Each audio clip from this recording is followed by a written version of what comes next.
This whole month we've been taking a look at specific spiritual truths that are available to us to support us on our journey of life, support us as we recognize that there are bridges to cross, to support us as we recognize that we are actually building those bridges. And here's what some of them are, I think. Pretty sure. There we go. Faith is knowing that as we leap, the ground will either rise to meet us or we will spread our wings and fly. Reading a little, meditating more, and thinking about God all the time opens us up to the voice that loves us.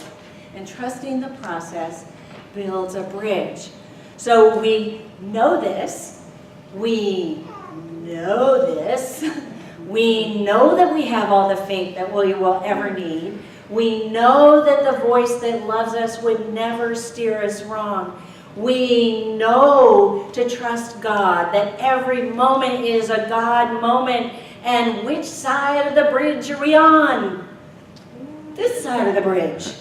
We are on this side of the bridge, and we're looking at the bridge, and we recognize that there's a vision, there's a dream, there's a way of being, there are awesome gifts that we have to share, and we're still on this side of the bridge. And we think about it, just like Indiana Jones, he thought about it. He had the book of how to find the Holy Grail. He had everything he needed to know in that book. He thought about it, and he'd stand there and he'd put his foot out.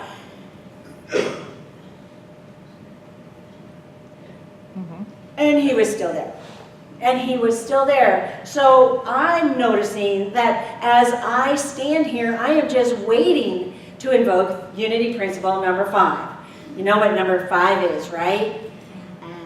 Action. Action. Number 1 is God is good. Number 2 is we are good. Number 3 is we are co-creators with God. Number 4 is how do we know what to co-create? We get our divine ideas in prayer and meditation. And the first 4, there are only 5, the first 4 don't amount to a hill of beans unless we take action, unless we engage. So here we are standing paralyzed or stuck because when we look out on that bridge, we think, oh my goodness, there are going to be problems and complications and obstructions and obstacles and hindrances and impediments, and I don't know how to handle those.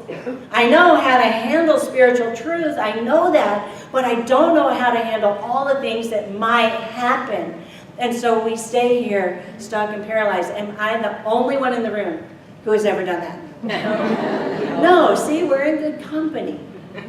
We're in good company knowing that these tools are available to us. So here's another spiritual truth. It's the spiritual truth of the day. The problem is never the problem. Right. Say, what? How can the problem not be the problem? Well, it's our thinking about the problem that's the problem. This is metaphysics. The problem is not the problem, but our thinking about the problem is the problem. What we believe about the problem is the problem. It's our belief system around the problem that's the problem. Don't you just love metaphysics? I mean, this kind of logic reminds me of we don't create the condition in our life. We create our experience of our condition in life. So yeah, I love metaphysics. Unity's co-founder Charles Fillmore said this: it does not require labor, arguments, or hard thinking to see how easily the problems of life would be made orderly and divine if men would let the Lord into their minds. Now he's invoking the Lord in 2 different ways. First of all, when Charles Fillmore wrote anything, or he referred to Scripture, you could take that word Lord and substitute it with the word law, L-A-W, law. And he's saying, invoke the law. When you see something that you think is the problem, invoke the law of mind action, mind, idea, expression. What we focus on grows, what we think about, we bring about. So when we stand there in the middle of something that we think we might be a hindrance or a complication or a problem, and go, oh, what do I really want to think about? What do I really want to focus on? And invoke that law, those thoughts of ease and fun and joy. I continually recommit to fun and friendly learning. Sometimes in life, fun and friendly learning doesn't feel like fun and friendly learning. Sometimes sometimes learning is hard. But when we hold on to thoughts of fun, friendly, easy, joyful, delicious, and miraculous learning, that's what we're going to manifest. The second way Charles Fillmore invokes the Lord is pointing us to the master teacher, Jesus. Particularly to Matthew 11:30, my yoke is easy and my burden is light. When we have a yoke to a problem, is that easy or not easy? No, we feel like we have this huge wooden metal thing that's shackled to us and weighing us down. But when we put on a yoke of divinity, of remembering our Christ nature, that yoke is easy. And what's our burden? Light. It's not because it's physically light, it's L-I-G-H-T with a capital L. It's divine light. Our burden, that which we carry with us wherever we go, our burden is light. The light that comes from the inside out, that metaphysical light, that's spiritual wisdom. So the spiritual wisdom is our burden. We're carrying it with us wherever we go, and we're shining from the inside out. I'm so happy, I just want to shout, woo! Do you think Jesus had any idea? My yoke is easy and my burden is light. How amazingly liberating is this? I want to tell you a story, which I'm pretty sure maybe 99% of you have already heard before. A long time ago, in a galaxy far, far away. Okay, it's not that story. Many years ago, in a time long before now, in a land far from here, there were two armies that were at war, the Israelites and the Philistines. Their battle had come down to being in a place that was coming out of the coastal plains where Tel Aviv is located today, and those beautiful mountains that are the home of Jerusalem and Bethlehem. Right there where they had the battle was a valley called Elah.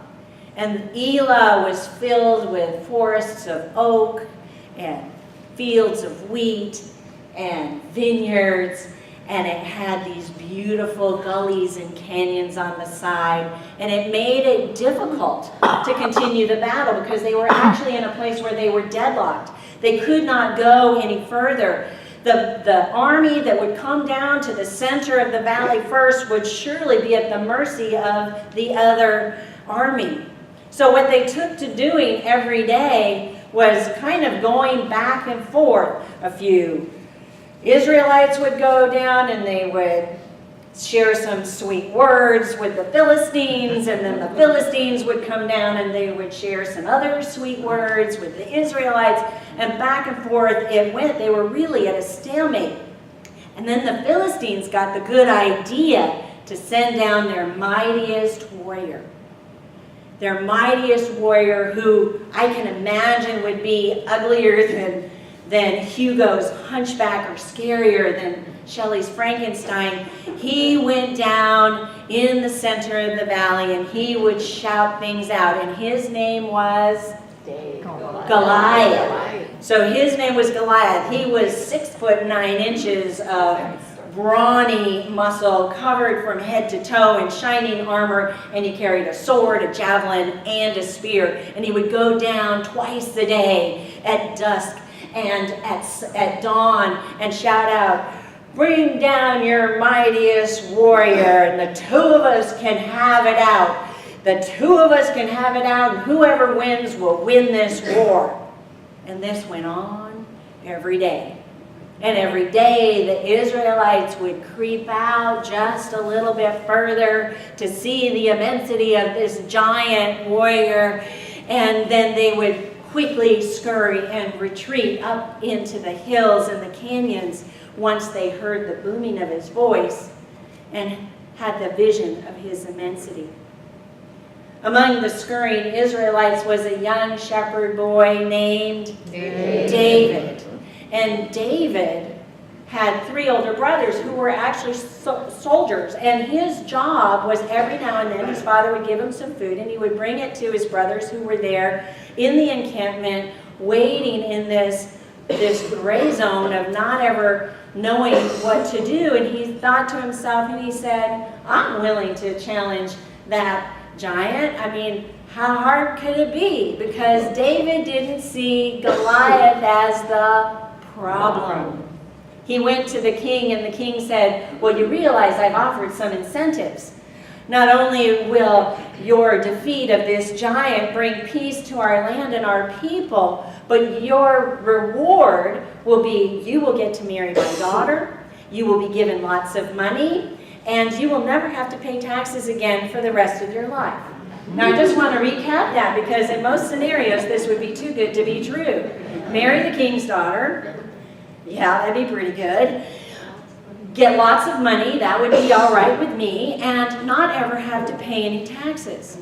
So let's put ourselves in the story. Tax day is right around the corner.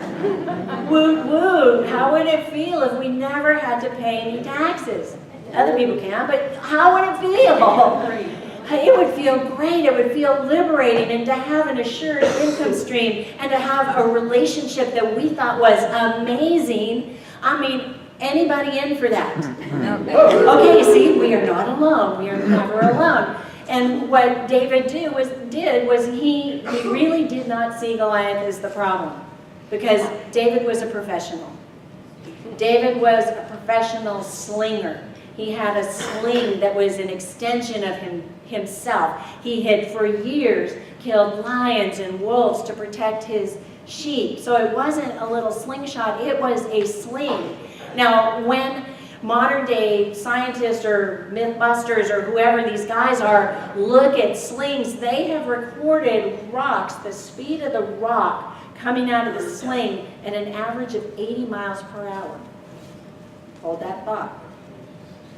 The other thing that David did was he reached down in the valley of Elah. He reached down and picked up 5 stones. In the valley of Elah, they don't have ordinary stones. They have stones that are actually barium sulfite. Barium sulfite stones. They're twice as dense as ordinary stones. So now think about his speed and the density of the stone and how close he probably got to Goliath before he let one off. That stone was probably at the impact of a .45 caliber bullet. Right between the eyes. Goliath wasn't his problem. Goliath was his bridge to achieving dreams, to living a life of richness and fullness and love. Every one of us has a treasure to give. Every one of us has a treasured idea, a vision, a dream of a way of being where we can give of our service and it will be seen as valuable, where we can give of our love and be loved in return, to be our amazing selves and have amazing selves right there with us. Who is an amazing self in this room? We all are. I just want to shout, woo! I do. What an amazing being you are. The problem is never the problem. God is the allness of life. I am, you are the allness of life. Let's say that together. I am the allness of life. I am the allness of life. Now that might not be an affirmation that you're familiar with.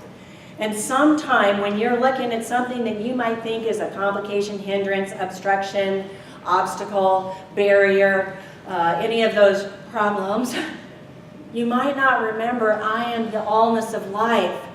The short version is, God is, I am. God is, I am. God is, I am. Let's say it again. God is, I am. And then take a breath and allow the flow of the truth to move through your body. And then take another breath and say, God is, I am. Together, God is, I am.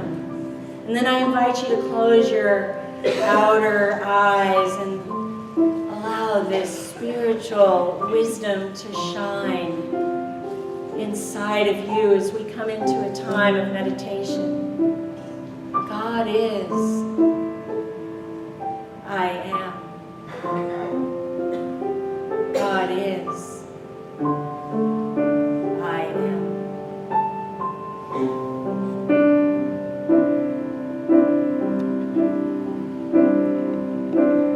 God is,